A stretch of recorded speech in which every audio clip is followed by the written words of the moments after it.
सांगलीमध्ये थकीत भत्ते मिळण्याच्या मागण्यांसाठी कामगारांची निदर्शने। महाराष्ट्र एसटी कामगार संयुक्त कृती समिती आणि महाराष्ट्र स्टेट ट्रान्सपोर्ट कामगार संघटनेकडून सांगलीमध्ये विविध मागण्यांसाठी निदर्शने करण्यात आली।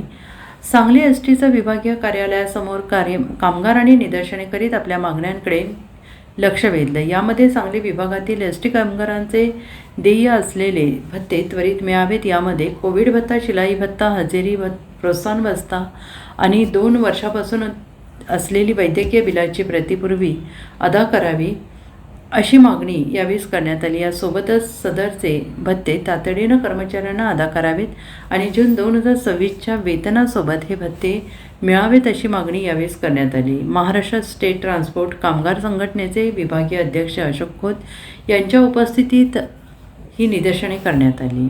विभागीय अध्यक्ष एसटी कामगार संघटना सांगली विभाग राज्याच्या कृती समितीच्या वतीनं आज राज्यभर आंदोलन घंटानाद व महाआरती नियोजन झालेलं होतं। त्याचबरोबर त्या आंदोलनामध्ये राज्याच्या आंदोलनामध्ये सर्व आर्थिक प्रश्नावरचे प्रश्न खुलून केले ते तातडीने सोडावेत। त्याचबरोबर सांगली ज्या विभागातील 2 वर्ष झाले लोकांचे वैद्यकीय बिलं मिळाले नाही, ते वैद्यकीय बिलं मिळावी।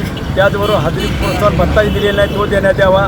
कोविड भत्ता दिला नाही, सन 2020-21 पासून तो देण्यात यावा आणि वैद्यकीय बिलं सगळ्या लोकांची शिलाई भत्ता हाही कामगारांना अदा करावा। यासाठी स्थानिक पातळीवरती नोटीस देऊन सुद्धा दखल न घेतल्यामुळे निदर्शने केलेली आहेत आणि या निदर्शनानंतर जर ती दखल घेतली नाही तर 29 तारखेला बेमुदत संपामध्ये हा विषय घेऊन आम्ही विभागीय कार्यालयासमोर उपोषणाला बसणार आहे।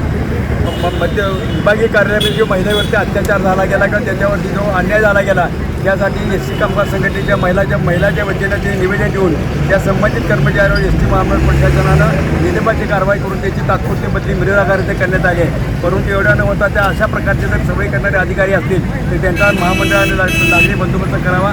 जर अशी प्रकरणाने बंदोबस्त केला नाही तर संघटना निश्चितपणे महिलांच्या संरक्षणासाठी गंभीर दखल घेऊन तीव्र आंदोलनही करेल। आज आंदोलन घंटानाद आणि घंटा झाली की देवळापण झाली किती करायचं नाही का? कार्यालय मुख्य आहे हे वेगळं आहे। तिथं दत्त मंदिरामध्ये घंटानाद आणि महाआरती आज पूर्ण झालेली आहे। त्याच्यानंतर या स्थानिक प्रश्नावरती आज निदर्शने आयोजित केली होती। त्या प्रमाणात स्थानिक प्रश्नावरती जे आमचे प्रश्न प्रलंबित आहेत कामगारांचे हे सगळे भत्ते आहेत, वैद्यकीय बिलं जे आरोप पडलेले आहेत गेले 2-2 वर्ष कोविड भत्त्यामध्ये जे लोक आमचे BHCला कामाला गेले होते त्यांचा हजेरी प्रोत्साहन भत्ता तिने अद्याप दिलेला नाही।